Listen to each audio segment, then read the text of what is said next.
Hello, I'm Brittany Harvey. This is my speech for communications, CWI fall semester, Professor Yeats.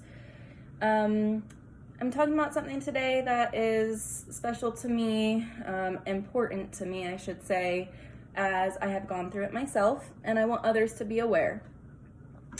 Most people know someone who has children, wants children, or want children of their own, so this is just good to be aware of something that could possibly happen after giving birth to a child. Postpartum depression is defined as a type of depressive disorder that develops in the first year to two after the birth of a child. It comes with intense sadness, anxiety, despair, and can affect the way that you parent. Symptoms usually start in the first 1 to 3 weeks, according to the American College of Obstetrics and Gynecology. You may wonder what causes postpartum depression. Changes in hormones happen almost immediately after giving birth. This can be compared to, premenstrual disorder, the same hormone that triggers mood swings.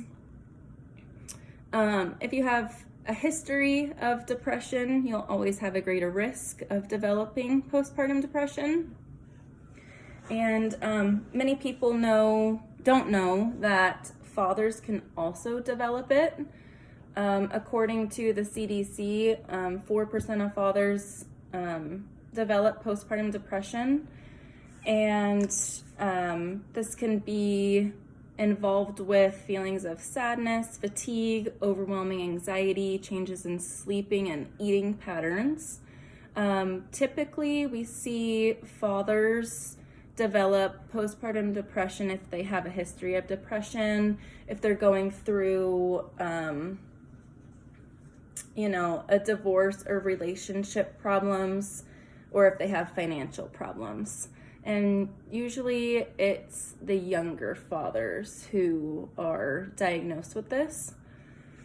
If you're a father and you feel like you have developed this, you can reach out to your primary care provider. There's many groups and resources online that I also will discuss at the end. Emotional factors can play into the diagnosis of postpartum depression.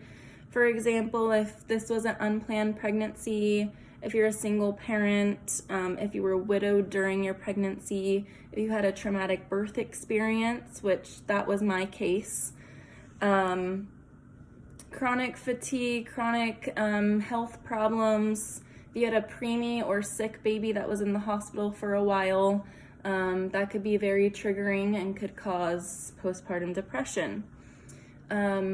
It's important to reach out if you feel like you are struggling.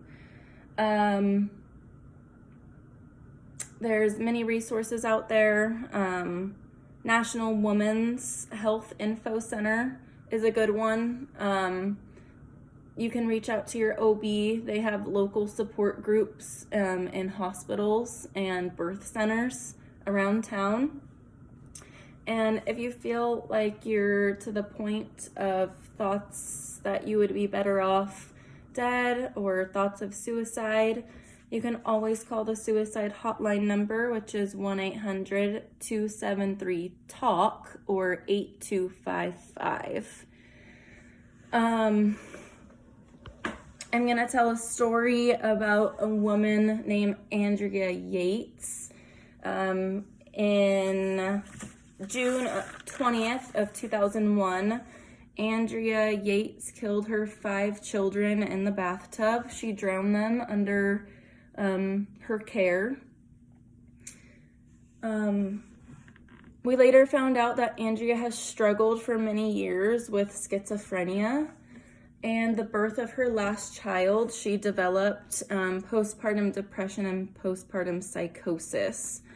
Like I said earlier, if you have any pre-existing psychological problems, you always have a greater risk to develop postpartum depression or postpartum anxiety or postpartum psychosis.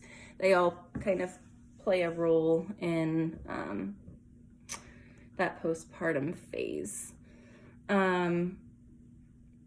It's important to reach out. Andrea had been seeing a psychologist for many years, and she was known to have a lot of psychological problems associated with her schizophrenia.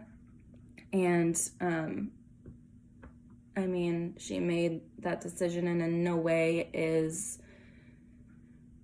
this an excuse for killing her children. It's just important to be aware of, you know, if you're a husband or a spouse, to be aware of what the mother might be going through. And as a mother, it's important to reach out when you feel like you need help. Things that have helped me through the postpartum depression phase are, since we're being transparent, I do take an antidepressant daily. Exercise, you know, look good, feel good. That's kind of the thing that you're going for with that, as well as release of endorphins. Exercise really helps with mood disorders. Another thing, reading. This is one of my favorites. You Are a Badass. You know, feel good books, motivational books, stuff that is going to keep you going. Just know that this can happen to anyone.